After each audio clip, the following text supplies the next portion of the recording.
मात्र एकीकडे सरकार अशी ग्वाही देत असलं तरी पोषण आहार बनवणाऱ्या बचत गटाकडे सिलेंडरचा साठा संपलाय आणि त्यामुळे महानगरपालिका शिक्षण विभागानं जिल्हा प्रशासनाच्या पुरवठा विभागाशी पत्रव्यवहार देखील केलेला आहे। विद्यार्थ्यांच्या पोषण आहारासाठी बचत गटांना अखंड गॅस सिलेंडर पुरवठा करण्याची मागणी करण्यात आली आहे, तर दुसरीकडे पोषण आहाराला पर्यायी पूरक आहार देण्याचा विचार देखील केला जातोय। सेंट्रल किचनचे संचालक दिग्विजय भामरे यांच्याशी संवाद साधलाय मुकुल कुलकर्णी यांनी। इराण अमेरिका इस्रायल युद्धाचा फटका आता शालेय विद्यार्थ्यांना देखील बसण्याची शक्यता निर्माण झाली आहे।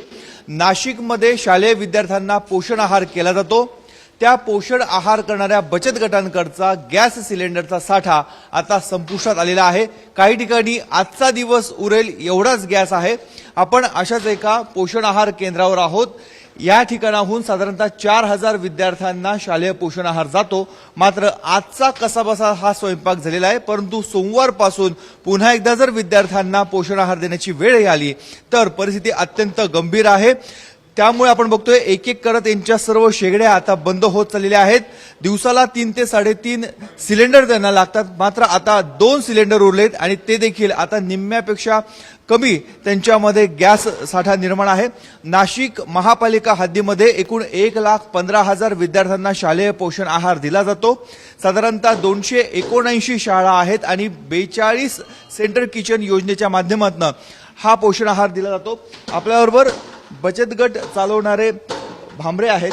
काय सध्याची परिस्थिती आहे? आत्ताचा स्वयंपाक झालेला आहे, पण पुढे काय? पुढे आता दुपारचं सांगू शकत नाही काय होईल काही नाही। जेवढं झालं तर करता येईल, पण उद्याचं सांगता येत नाही काय होईल ते। पोषण आहार अखंडित राहावा, त्यामध्ये खंड पडू नये यासाठी प्रयत्न करावे अशी मागणी करण्यात आली। त्यामुळे आता या सर्व बचत गट चालकांना, सेंटर किचन चालकांना गॅस सिलेंडरचा साठा उपलब्ध होतो का हे बघणं अत्यंत महत्त्वाचं आहे। कॅमेरामॅन किरण कटारेसह मुकुल कुलकर्णी, एबीपी माझा, नाशिक। एबीपी माझा, उघडा डोळे बघा नीट।